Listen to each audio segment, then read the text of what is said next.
시청자 여러분 안녕하십니까? 폴리티코 정치연구소입니다. 자, 황교안 대표님 같이 함께하고 계십니다. 안녕하십니까? 안녕하십니까? 네. 황교안입니다. 최근 들어서 인사드렸던 게 이승만 건국 대통령 기념사업회 거기 회장님으로 계시잖아요. 맞습니다. 예. 그래서 또 이 자리를 만들었습니다. 이 관련해서 궁금한 것들이 사실 적지 않습니다. 이승만 대통령에 대해서 사람들이 알고 있는 것들이 제가 그날 축사하실 때 보면서 아 이거 생각보다 우리가 많이 모르고 있었구나 하는 생각이 좀 들어서 이번 시간을 좀 빌어서 마침 또 거기 회장님이고 하시니까 얘기 좀 들어보도록 하겠습니다. 자, 그 이승만 대통령 얘기하기 전에 요즘 어떻게 지내시는지도 좀 한번 말씀. 지금 사실은 네네. 정권이 교체되고 윤석열 정부가 네네. 나라를 바로 세우기 위해서 애를 많이 쓰고 있습니다. 최근에 네, 그렇죠. 특히 이제 외교적인 성과들이 네네. 계속 좀 터져 나오고 있지 않습니까? 네네. 아, 높게 평가하시는군요. 이 부분을 잘 우리가 챙기고 이제 그 나머지 부분까지도 우리가 경제랄까 민생이랄까 또 안보는 물론이고 교육 이런 영역에 성과가 이어져 갈 수 있도록 저도 응원하도록 하겠습니다. 네네. 뭐 그런 일들을 하고 있고 네네. 우리 당에도 좀 이제 국민들로부터 많은 이제 지탄을 받는 부분이 있어요. 이런 부분들을 좀 세워가기 위해서 네네. 역할을 좀 하려고 합니다. 예. 네네. 일단은 좀 여러 이제 정치적인 현안들에 대해서 좀 꼼꼼히 챙기시고 있는 중이시다. 이렇게 제가 좀 이해를 하면 되겠군요. 이승만 건국 대통령 기념사업회 회장님이신데 회장님이라 그러면 사람들이 그냥 모든 사안을 결정하는 자리 이렇게 좀 이해할 수도 있습니다. 정확하게 좀 어떤 역할을 좀 부여받으신 건가요?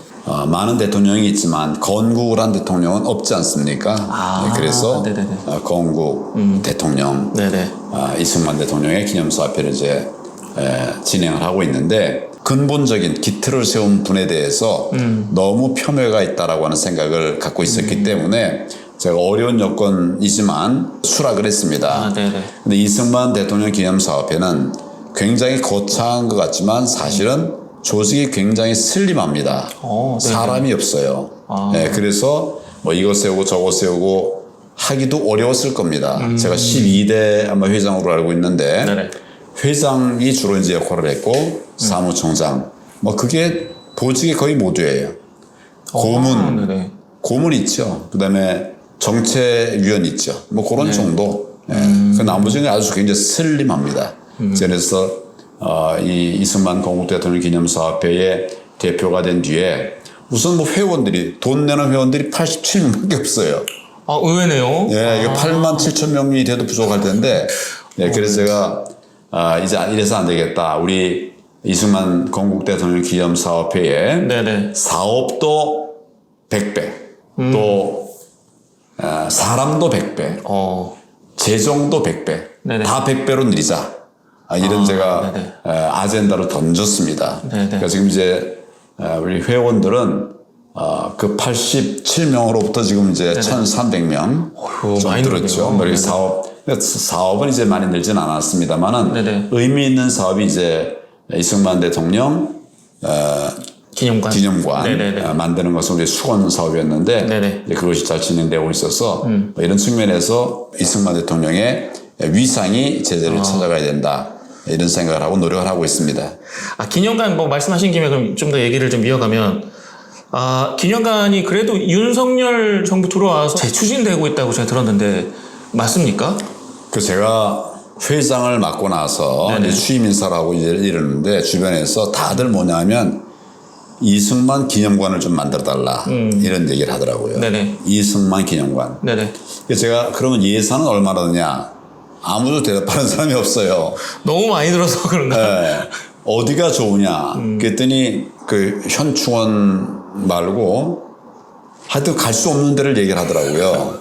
그 다음에 이제 이승만 대통령, 윤석열 대통령이 청와대를 옮기지 않았습니까? 그래서 이제 청와대로 하자 이런 얘기를 해요. 근데 이게 아무 계산도 없이 이제 그냥 그 얘기 막 나오는 겁니다.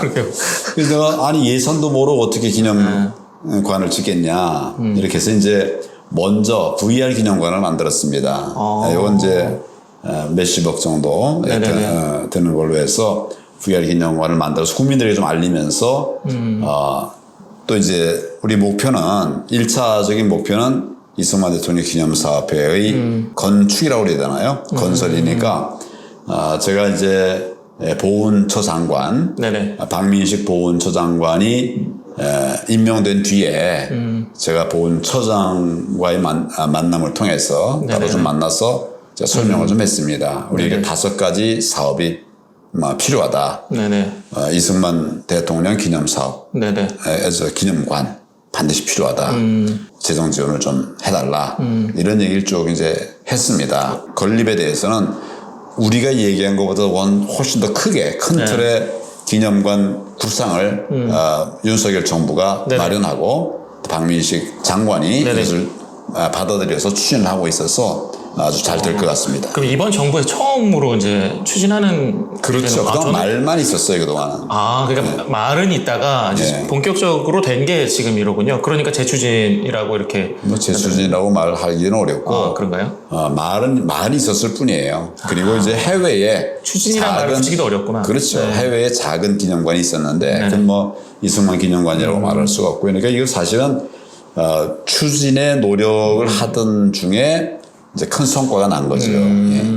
아니, 이게 이승만 대통령의 여러 가지 공적이라든지 이런 것들을 알 수 있는 곳이 없었던 거네요. 말하자면 지금까지는. 그렇죠. 이제 알고 있는 지혜자들, 전문가들 이 개인적으로 알리고 있었고 체계적인 게 없었습니다. 지금 그래서 질문을 드리려고 했던 건데, 그러면 우리가 잘 알지 못했던 이승만 대통령의 공적 뭐가 있는지 좀 이번 기회에 좀 소개를 좀 해주시죠. 예, 이승만 대통령이 매일신문이라고 하는 일간지를 최초로 만든 걸 아십니까? 우선 그것부터 모르시죠? 네. 최초의 우리나라 일간지 매일신문을 창간하셨습니다. 네네네네. 뭐 또 미국 하와이에 한국 최초의 남녀공학학교 만들었어요. 최초의 남녀공학이에요? 그렇죠. 예. 그러니까 그 이승만 대통령이 하와이에 만든 그 학교가 2개가 있었습니다. 네네네. 하나는 이제 남학생들만 공부하는 곳인데, 2번째 하나 더 만든 것이 바로 남녀 공학 학교였어요. 그러면 거기 학생은 한인들이에요? 그렇죠. 네. 주로 한인들이고 뭐 미국 사람들도 하와이니까 그렇게 했습니다. 이것도 잘 몰랐던 내용들이죠. 맞습니다. 네네. 우리 자유 대한민국을 민주공화국으로 만드셨죠. 네네. 이거는 타이틀을. 이건 정말 이승만 대통령 한 일 중에 가장 큰 사업, 그렇죠. 역점 사업도 하나다. 또 하나는 이제 시장경제 자유민주주의의 기본 틀을 출발했습니다. 그러니까 자유민주주의라고 하는 것을 그 당시에는 사람들이 잘 알지도 못할 때였습니다. 그 명칭 자체를 정의를 민주주의 내려놓으신 거죠. 그렇죠. 민주주의라는 말 자체를 우리나라 사람들은 몰랐었어요. 왜냐하면 계속 왕정하에서 있었기 때문에 그걸 이제 바로 잡아 주셨습니다. 또 한 가지는 이거 굉장히 중요한 건데 토지개혁이었습니다. 소작 제도를 이제 철폐하고 농민들에게 땅을 나눠준 거예요. 농민들에게 토지개혁을 통해서 적정량의 땅을 나눠준 겁니다. 그러니까 이거 잘 못 들으셨을 텐데. 대한민국이요? 그렇죠. 그러니까 옛날에는 이제 왕이 그 공신들에게 이렇게 땅을 나눠주지 않았습니까? 그렇죠. 그래서 결국은 우리 국민들은 사실상 땅 갖기가 너무 어려웠어요.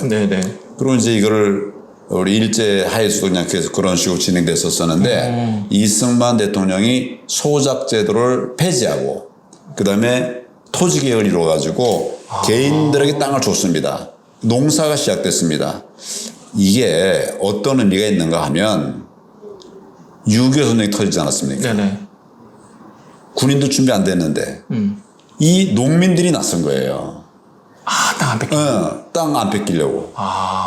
그러니까 이건 정말 우리도 알지도 못하는 건데 그래서 농민들이 전쟁에 참여하고 내 땅 지키자 이런 분위기가 만들어졌던 겁니다. 그리고 정말 아주 선진적인 혁신 제도죠. 그렇네요. 이승만 대통령이 하셨습니다.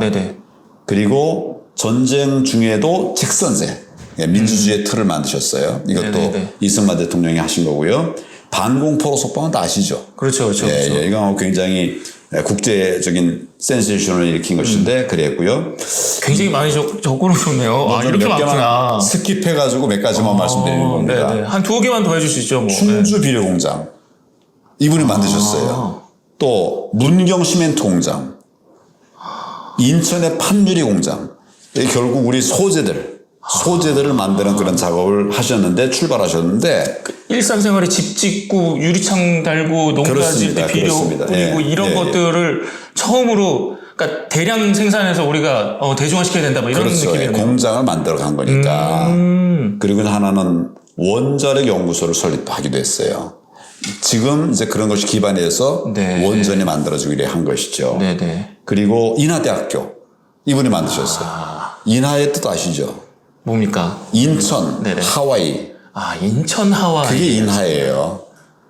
하와이에서 이승만 대통령이 사시던 곳 아닙니까? 그렇죠. 그래서 그걸 기념해서 지은 학교고 뭐 이걸 통해서 이제 문맹률을 확 줄였죠. 네네. 하나만 더 말씀드리면 네네. 작은 거. 식목일 누가 만들었습니까?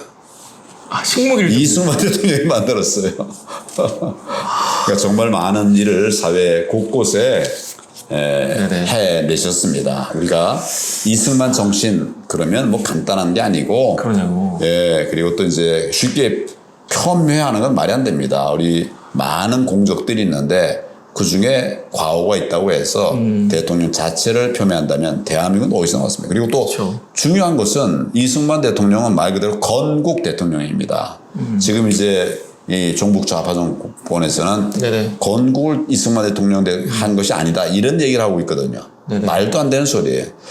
나라를 세운다고 하는 것은 3가지가 필요합니다. 첫째는 주권이 있어야 되는 거예요. 둘째는 국민이 있어야 됩니다. 그렇죠. 셋째는 국토가 있어야 됩니다. 그 3가지 요건이 갖춰져야 나라가 될 수 있는 거거든요. 이게 국제법상 정해져 있는 거예요. 그러니까 근데 우리가 만약 1919에 우리가 뭐 주권이 있었습니까? 그렇죠. 3.1운동. 네. 네네. 그러니까 그건 소중하지만 아직 국가는 아니에요. 근데 해방되고 나서 우리가 이제 주권을 찾아오면서 나라도 국민도 주권도 생겼고 그 일을 이승만 대통령이 하셨기 때문에 건국 대통령이라고 말하는 겁니다.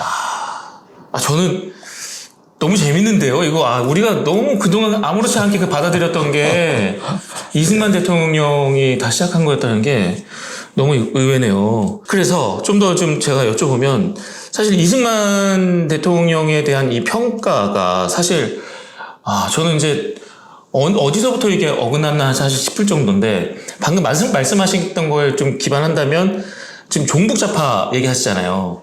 그들에 의한 게 아닌가 싶어요. 뭐 거기가 절대적이죠. 그죠? 부연 설명드리면 이승만 대통령은 해방 직후에 우리나라 국민들 70%가 사회주의를 지향했습니다. 그런 나라에서 자유민주주의 대한민국을 세운 것이거든요. 이게 대단한 겁니다. 그렇죠. 이런 것부터 시작해가지고 이분을 폄훼하고 하는 이런 것은 정말 말이 안 되는 거예요. 저는 그들이 만든 프레임에 맞습니다. 우리가 당한 건 아닐까. 맞습니다. 지금 그런 생각이 들고 사실 저희가 이제 콘텐츠를 만들 때도 이제 우리 이 사회를 진보 보수로 부르는 건 너무 이상하다.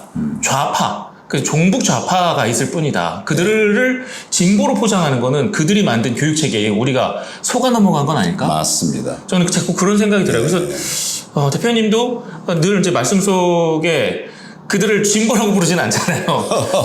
종북 좌파라고 이제 딱 단정을 지어주시는 게 이게 지금 우리 사회에서 이 교육에서부터 시작이 돼야 되는데 맞습니다. 좀 안타까운 부분도 있습니다. 자, 일단은 다음 질문으로 좀 넘어가 볼게요. 어쨌거나 윤석열 정부에서 그나마 이승만 대통령에 대해서 다시 조명해주고 그것들을 우리가 기리기 위한 공간을 만드는 거잖아요. 그렇습니다. 이런 윤석열 정부에 대한 행보에도 그러면 박수를 보내시고 계시겠네요. 이제 윤석열 정부가 출범한 지 1년 좀 지나지 않았습니까? 네네.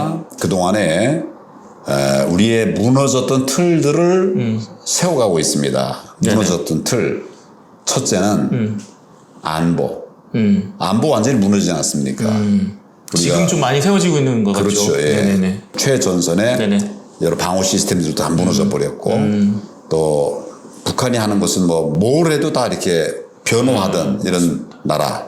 네네. 미사일 쏴도 변호하고 이러던 나라가 이제 네네. 완전히 바뀌지 않았습니까? 네네. 그래서 이제 우리가 어떻게 보면 안보의 측면에서 제자리를 잡고 있다. 네. 둘째는 경제도 살아나고 있어요. 경제가 살아날 것이라고 이제 기대를 합니다. 네. 왜냐하면 소위 이 시장 경제가 되살아나고 있기 때문이에요. 소위 민주당 정권이 하려고 그랬던 소득주도 성장. 네네. 이거는 엉터리 성장론이거든요. 근데 이제 제대로 된 경제 성장론을 우리가 진행해 가고 있으니까 초기에는 아직 어렵지만 금방 이제 빛이 드러날 것이다. 이런 생각을 하고 윤석열 대통령이 계속 말씀하시는 게 자유 아닙니까? 자유. 맞습니다. 예. 네네. 자유가 무너진 나라에서 이제 자유가 회복되고 있고 또 이제 뭐 예를 들면 무슨 민생도 집값 지금 이제 잡히고 있지 않습니까? 네네. 집값이 너무 떨어진다 이런 걱정을 할 정도가 돼버렸어요. 뭐 이런 것들이 윤석열 정부의 성과라고 생각을 하고 네네. 그러나 이제 좀 부족한 부분도 있겠죠. 어떻게 한 번에 다 잘 되겠습니까? 그렇죠. 잘 되는 부분은 잘 진행해 나가고 부족한 부분들은 우리 국무위원들 또 국회에서 보완을 잘 해나가서 자유민주주의가 굳건하게 설 수 있도록 그렇게 해나가는 것이 필요하다고 생각합니다. 나라를 또 한번 이렇게 운영해 보셔서 그 경험자로서 말씀하시는 거라 뭔가 진심이 많았습니다. 이제 그런 절차를 밟고 있는 거구나. 좀 더 이제 좋아지는 전조가 지금 보이시는 거잖아요. 예, 뭐 전조보다도 더 나갔습니다. 더 나간 거네요. 성과들이 이제 맺어지고 있다. 예. 우리나라의 희망이 좀 더 보여지는 그런 말들을 해주셔서 고맙습니다. 자, 이승만 대통령의 기념관이 조만간 딱 세워져가지고 거기에서 또 한번 인터뷰를 했으면 좋겠습니다. 예. 뭐 자, 반드시 그렇게 네. 되게 하겠습니다. 자, 이 시간 여기서 인사드릴게요. 고맙습니다. 예, 감사합니다.